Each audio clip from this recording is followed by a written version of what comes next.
Cancer আক্রান্তের সংখ্যা ক্রমশ বেড়েই চলেছে। শরীরের বিভিন্ন অঙ্গে যে কোনো সময় হানা দিতে পারে এই মারণ রোগ। তবে ইদানিং অগ্নাশয়ের ক্যান্সারের ঝুঁকি বাড়ছে। পরিসংখ্যান জানাচ্ছে অন্যান্য ক্যান্সারের তুলনায় অগ্নাশয়ের ক্যান্সারে বেশি আক্রান্ত হচ্ছেন মানুষ। চিকিৎসকেরা জানাচ্ছেন অগ্নাশয়ের ক্যান্সার হলে সহজে তা ধরা যায় না, ফলে দ্রুত এই রোগ নির্ণয় করা যায় না। যখন ধরা পড়ে তখন শরীরে অনেকটাই ছড়িয়ে যায় ক্যান্সার।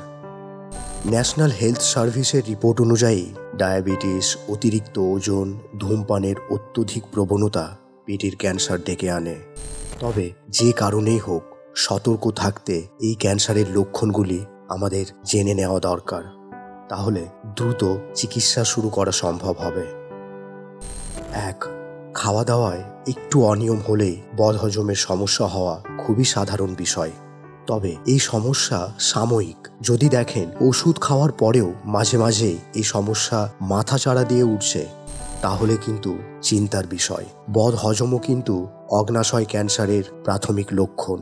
এই প্রকার ক্যান্সারের রোগীদের বদহজমের সঙ্গে সঙ্গে খাওয়ায় অরুচি, সারাক্ষণ বমি বমি ভাব, এই সমস্যাগুলির সম্মুখীন হতে হয়।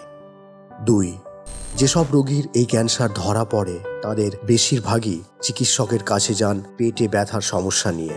তীব্র পেটের যন্ত্রণা এই ক্যান্সারের অন্যতম উপসর্গ।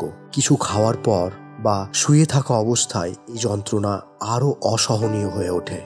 অনেকের ক্ষেত্রে যন্ত্রণা পেট থেকে পিঠের দিকেও ছড়িয়ে পড়ে।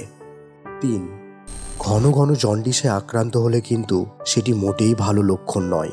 এই ক্যান্সারে আক্রান্ত হলে প্রাথমিক পর্যায়ে অনেকেই জন্ডিসে আক্রান্ত হন, তাই সাবধান হন। বারবার ডায়রিয়া বা কোষ্ঠকাঠিন্যে আক্রান্ত হওয়া, দীর্ঘদিন ব্যাপী জ্বর, ক্লান্তিবোধও অগ্নাশয়ের ক্যান্সারের লক্ষণ হতে পারে। এছাড়াও মলের রঙে পরিবর্তন দেখতে পেলে, অস্বাভাবিক হারে ওজন কমে গেলেও সতর্ক হওয়া দরকার। এই রকমের কোনো লক্ষণ দেখতে পেলে অতি সত্বর ডাক্তারি পরামর্শ গ্রহণ করুন। বিশ্ব টাইমস। ফিরবে হুঁশ, জাগবে মানুষ। সুস্থ থাকুন, ভালো থাকুন। ধন্যবাদ।